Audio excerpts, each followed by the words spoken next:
भाई ये बहुत शी इज अ स्पेशलिस्ट सिर्फ चिराग के खिलाफ बोलने के लिए। नो, मुझे उनसे कोई पर्सनली दुश्मनी नहीं। या फिर शी इज अ स्पेशलिस्ट जो सिर्फ आरएलजेपी के खिलाफ बोलेंगे। नो, वो भी मेरा स्पेशलिस्ट नहीं। आप ऑनरेबल सीएम ऑफ बिहार को पढ़ने की कोशिश करना करेंगे तो भूल करेंगे। उनको अच्छा से पता है कि उनकी अगली रणनीति क्या होगी। वो दाएं घूमेंगे तो तख्ता पलट जाएगा, वो बाएं घूमेंगे तो तख्ता बदल जाएगा। इसलिए निश्चिंत रहिए, 100 तेजस्वी आ जाए कोई फर्क नहीं पड़ता है। सीएम ऑफ बिहार कहीं नहीं जा रहे, टिके हुए डटे हुए हैं और 10वीं बार सीएम बन रहे हैं। ये आप लिख लीजिए। उन्होंने लोकसभा चुनाव में भी किया था मोदी जी का नकल करके। उनके अपने एजेंडे कुछ नहीं है, वो जाके क्या बताएंगे। इस बार वो बोलेंगे सीएम के खिलाफ बोलेंगे। मुद्दा क्या है उनका? ना ना, टोटली गलत। जब नाव डूबी थी तभी मैं ही एक थी जो सिर्फ और सिर्फ इंटरव्यू दे रही थी। बाकी बहुत सारे दिग्गज वहां पे प्रवक्ता थे, सबके मुंह में ताला बंद था। वो डर के मारे बोल नहीं रहे थे। जब सर को एक भी सीट नहीं मिला था, I am the only person जो जाते थे, बात करते थे, लड़ते थे। देखिए 2025 का चुनाव आने वाला है और उसके लिए रणनीति है जो तैयार हो चुकी है। तमाम राजनीतिक पार्टियां हैं अपनी अपनी रणनीति के तहत अखाड़े में उतर चुकी हैं। इसी को लेकर आज 10 तारीख है और 10 तारीख इसी को लेकर आरजेडी के लाल तेजस्वी यादव अखाड़े में उतर चुके हैं और कार्यकर्ता संवाद यात्रा के लिए जुड़ चुके हैं। लगभग 8 दिनों में 4 जिलों के साथ साथ 41 विधानसभाओं में है जो इनकी कोशिश रहेगी पकड़ बनाने के लिए और कार्यकर्ताओं से जुड़ने के लिए। इसी विषय पे आज हमारे साथ चर्चा करने के लिए मौजूद है देवजानी जी हैं, जो पहले तो आरएलजेपी में थी लेकिन अब जदयू में शामिल हो चुकी हैं। पहले तो स्वागत है मैम आपका। जी धन्यवाद। मैम क्या रीजन रहा, पहले तो एलजेपी से आपका जदयू तक का सफर क्यों? मतलब देखिए, एलजेपी और आरएलजेपी दोनों जो है एक ही परिवार की पार्टी है, एक चाचा और एक भतीजा। और मैंने बहुत कुछ सीखने को मिला दोनों पार्टी से। बट सीखते सीखते एक ऐसा समय आ गया था जिसमें सिर्फ परिवारवाद की बातें होती थी। चाचा के खिलाफ बोलो, कभी भतीजा के खिलाफ बोलो। तो मुझे लगता है कि बिहार पॉलिटिक्स वो नहीं है जो था। बिहार पॉलिटिक्स में लोगों का के बारे में, जनता के बारे में, नए नए चीज़ों के बारे में, कैसे बिहार का भला होगा, वो बोलने का स्कोप बहुत कम मिल रहा था। तो मुझे लगता है कि सीखने को बहुत कुछ मिला। हमारे ऑनरेबल सीएम, हमारे ऑनरेबल पूर्व केंद्र के मंत्री श्री पशुपति कुमार पारस जी से बहुत कुछ सीखने को मिला। परिवार है, बहुत सम्मान है, बहुत बहुत ज़्यादा मैं दिल से उन सब से जुड़ी हुई हूँ। लेकिन मुझे लगता है कि I deserve to be in a place जहाँ पे हम कुछ कर पाएँ, कुछ काम कर पाएँ, कुछ जनताओं का सेवा कर पाएँ, कुछ अपनी बातें लोगों तक पहुँचा पाएँ। लोग मुझे ये ना जाने कि भाई ये शी इज़ अ स्पेशलिस्ट सिर्फ चिराग के खिलाफ बोलने के लिए। नो, मुझे उनसे कोई पर्सनली दुश्मनी नहीं। या फिर शी इज़ अ स्पेशलिस्ट जो सिर्फ आरएलजेपी के खिलाफ बोलेंगे। नो, वो भी मेरा स्पेशलिस्ट नहीं।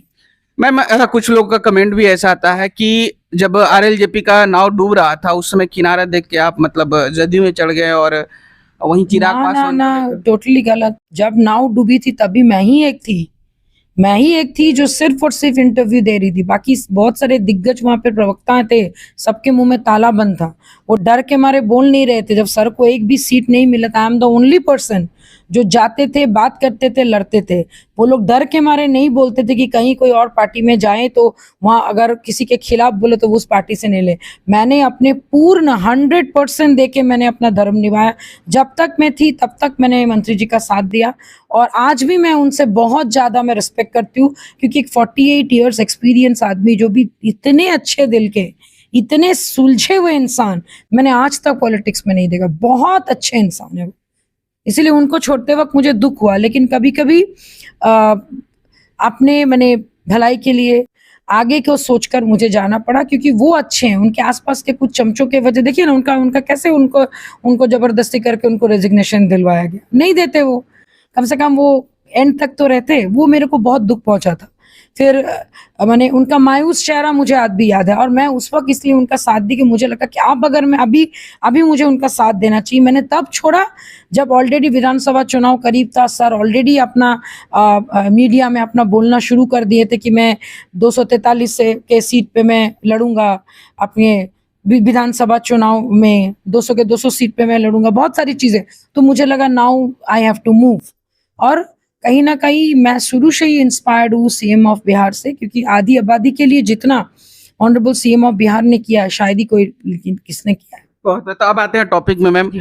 तेजस्वी यादव मतलब कार्यकर्ता संवाद यात्रा के लिए 1-to-1 करने के लिए निकल चुके, मतलब एक एक कार्यकर्ता से 1-to-1 करने की कोशिश है। 8 दिनों की यात्रा है और लगभग 4 जिलों में ये यात्रा कर रहे हैं, मतलब अखाड़े में उतर गए हैं। मैं समझ गई 4 जिलों में एक जिलों का आबादी कितना होगा अप्रोक्स बताइए कितना होगा फिर भी 20-25 लाख 20-25 लाख से वो एक दिन में 20-25 लाख से एक करके मिल लेंगे। जो कार्यकर्ता है आरजेडी की, जो कार्यकर्ता है उनसे चलिए मान लेते हैं आरजेडी के कार्यकर्ता कितना होगा फिर भी एक जिले में 10,000 5,000 2,000 कितने होंगे एवरेज कितना होना चाहिए मान लेते हैं कि 10 से 15 के बीच में जैसे कि वो लोग दावा करते हैं शायद उससे भी कम। आपको लगता है पॉसिबल एक कार्यकर्ताओं से मिलना? नहीं, मतलब जो हेड है जैसे जिला के तौर पे देखिए सबसे बड़ी बात ऐसा ब्यौरा उन्होंने लोकसभा चुनाव में भी किया था मोदी जी का नकल करके। उनके अपने एजेंडे कुछ नहीं है, वो जाके क्या बताएंगे? इस बार वो बोलेंगे सीएम के खिलाफ बोलेंगे। मुद्दा क्या है उनका मिलने का? गमछा छोड़ो टोपी पहनो, औरतों को ओपन में गाली नहीं दो, अंदर में घर पे पीटो, यही ना बोलेंगे? क्या बोलेंगे? मुझे वही जानना है वो क्या बोलेंगे। या तो फिर झूठे वायदा करेंगे हम ये कर देंगे हम वो कर देंगे हम ऐसे करेंगे हम वैसे काम ऐसे करना चाहते थे मुझे करने नहीं दिया गया, यही बोलेंगे ना कहीं तेजस्वी प्रसाद यादव जी का सबसे बड़ा फाइट है उनका पास्ट। और जब तक उनके मुखर होके उनके सामने स्ट्रैटेजीज बन के उनके पिताजी खड़े रहेंगे वो आगे नहीं बढ़ पाएंगे।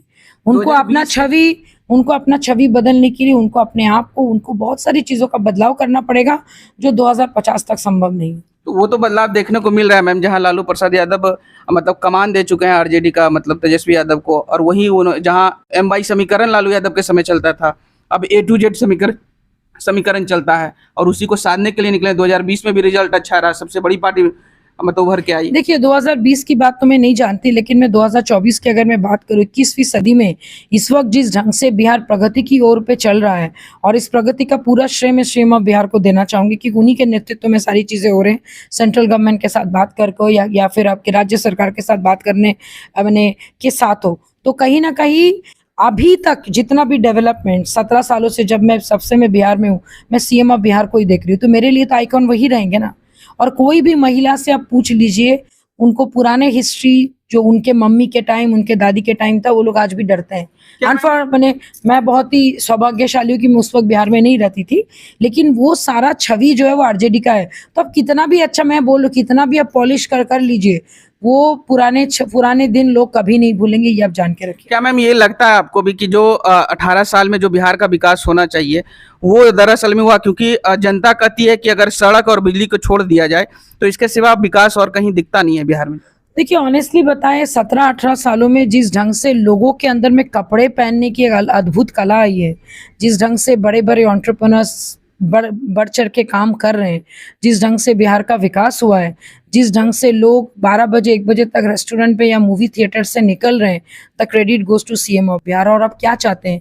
आज के टाइम में विशेष राज्य का दर्जा नहीं मिलने के बावजूद भी यहाँ पे महिलाएं सुरक्षित है। आप बड़े बड़े मेट्रो सिटी में जाइए, कलकत्ता में जाइए, अभी अब डर जाइएगा माहौल देख के, जबकि वो फीमेल डोमिनेटिंग है। महिलाएं सड़कों पर उतर गई हैं कि हमें सुरक्षा चाहिए, तो उससे कहीं बेटर जगह पे हम लोग हैं। ये चुनावी जो अखाड़ा तैयार कर चुके हैं मतलब आरजेडी के लाल तेजस्वी यादव, तो क्या लगता है नीतीश कुमार पे इसका असर पड़ेगा? नो कोई असर नहीं पड़ेगा। देखिए स्ट्रैटेजी सब बनाते हैं, उनको बनाने का पूरा हक है, लेकिन मैं आपको फिर बता दूं कि जो नेता में इतनी काबिलियत है कि वो 9वीं बार मुख्यमंत्री बन सकते हैं, जो लोकसभा चुनाव में उनके बगैर साउथ के नायडू के बगैर पीएम तीसरी बार प्रधानमंत्री नहीं बन सकते हैं, सोचिए उस इंसान में कितनी बड़ी क्वालिटी और क्या उनके दिमाग में चल रहा है। आप ऑनरेबल सीएम ऑफ बिहार को पढ़ने की कोशिश करेंगे तो भूल करेंगे। उनको अच्छा से पता है कि उनकी अगली रणनीति क्या होगी। वो दाएं घूमेंगे तो तख्ता पलट जाएगा, वो बाएं घूमेंगे तो तख्ता बदल जाएगा। तो हम लोग उस पार्टी से बिलोंग करते हैं जहाँ पे आप कह रहे हैं मैम कि मोदी से भी बढ़ के मतलब नीतीश कुमार को डेफिनेटली 100% कोई डाउट है उसमें आपको? डेफिनेटली है। बिहार के लिए तो नीतीश कुमार ही सब कुछ है ना, बिहार के लिए नीतीश कुमार ही सब कुछ है। तभी ना मोदी जी आके नीतीश कुमार जी से गठबंधन किए, तभी ना उन्होंने जब माला पहनाया जा रहा था लोकसभा चुनाव के दौरान खींच के क्यों लाए? खींच के माला के अंदर में जब उनका बंधन हो रहा था लोकसभा चुनाव में अलग अलग जगह, तो मोदी जी और नीतीश जी एक फ्रेम में कैसे आए? और सबसे बड़ी क्वालिटी नीतीश कुमार जी का, इतने लोग उनके खिलाफ इतने बोलते हैं, आज तक कभी आपने उनको देखा उनके खिलाफ कार्रवाई करते हुए?